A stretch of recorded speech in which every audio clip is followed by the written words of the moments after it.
A gente segue adiante porque, olha, voltando de novo, depois de ter dado um breve alívio aqui no nosso Morning Show, ele que já está preso há 2 meses por estupro coletivo, o ex-jogador Robinho, Telhada, Fabrício e Mano, iniciou um curso profissionalizante, vocês acreditam?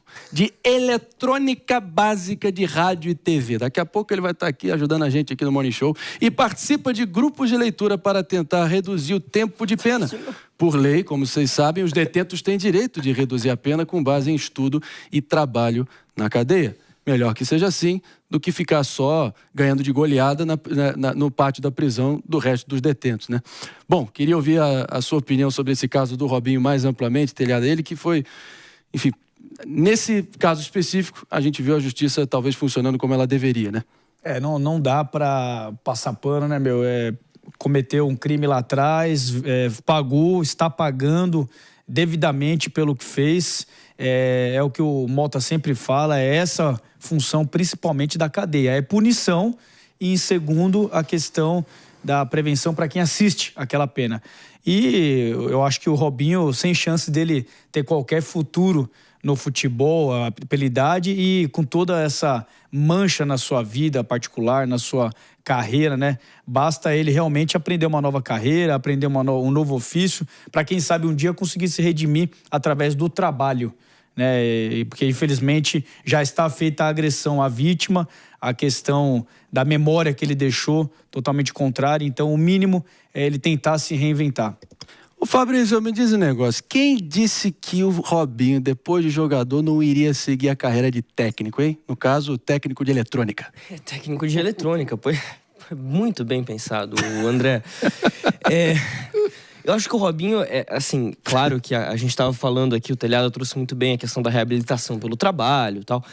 A condição financeira do Robinho, acho que não faz com que seja necessário que ele acabe indo para uma profissão como técnico de eletricidade, qualquer coisa que seja depois. Claro. Ele tem condição para se manter estável pelo resto da vida dele sem nunca colocar o pé no INSS, por exemplo, né? Mas é uma questão realmente de punição. Ele precisa pagar pelo crime que ele cometeu e entender a situação, porque há toda uma cultura machista, a gente sabe disso, há uma cultura machista muito forte dentro do futebol, principalmente. Esse é um ambiente muito machista.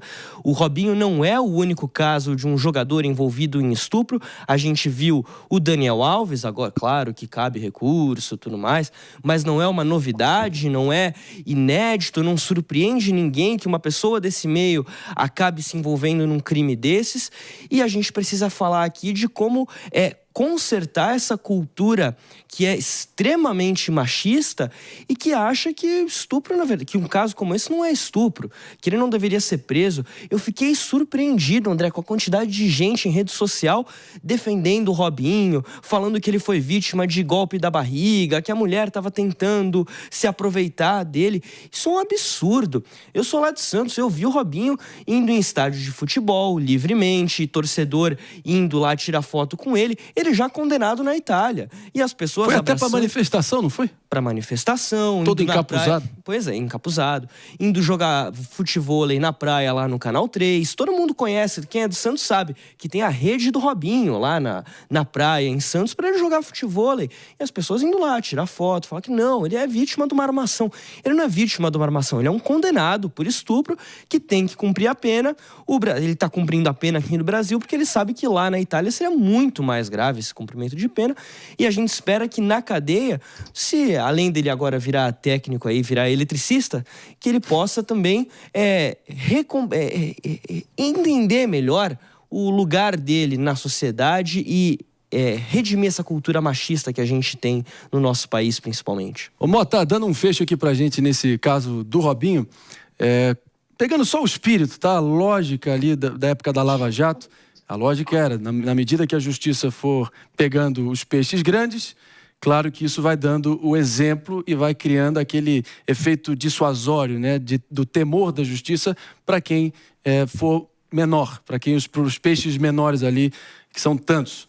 Então, você acha que isso se aplica também ao caso de Robinho e Daniel Alves, dois jogadores da seleção, gerando também um exemplo para jogadores ainda mais jovens evitarem incorrer no mesmo erro?